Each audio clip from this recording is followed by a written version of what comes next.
सुख के लिए करने वाले मनुष्य में विपत्तियां पैदा करती रहती है। पहला, जो भजन से विमुख है और स्वार्थ परायणता में रत है।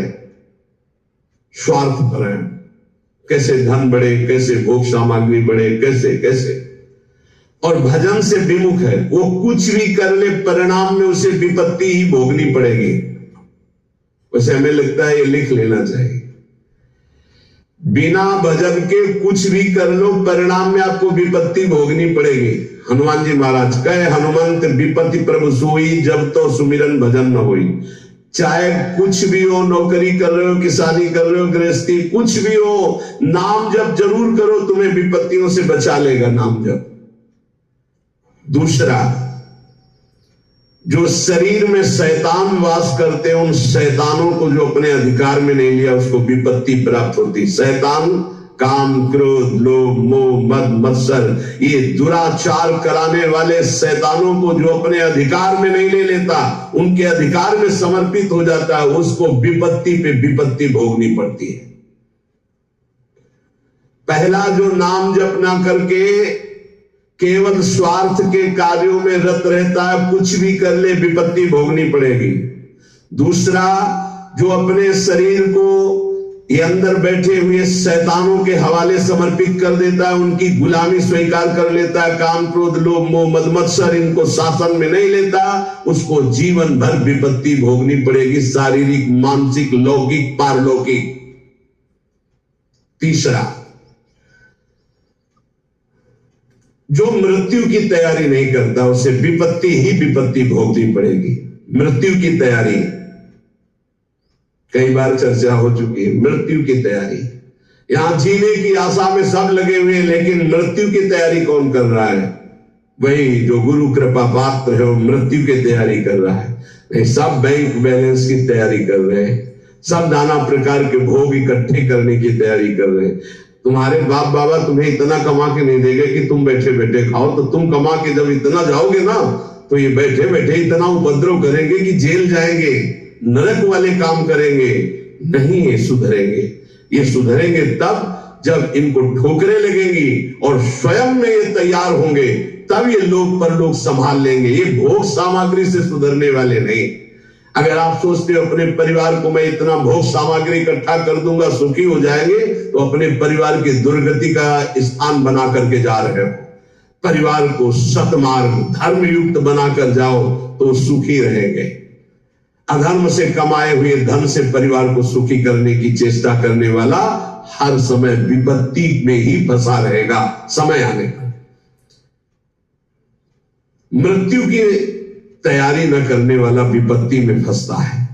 चौथा है, जो दूसरे के रिझाने में पूरा जीवन बर्बाद कर देता है।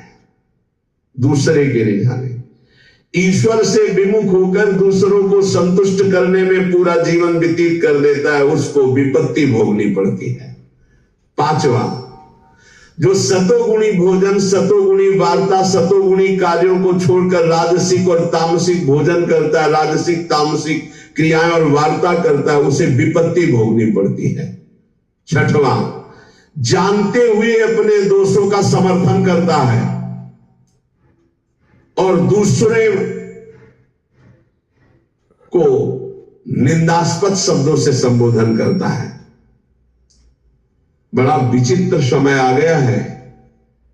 कल एकांतिक में कह रहे थे कि हजारों लोग जिस बात को आप मना करते हैं उसका सपोर्ट कर रहे हैं, तो फिर हम उसी बात को मानेंगे जिसे हजारों लोग, तो हजारों लोग गलत करें तो हम गलत को गलत नहीं बोलोगे, सपोर्ट करने लगोगे।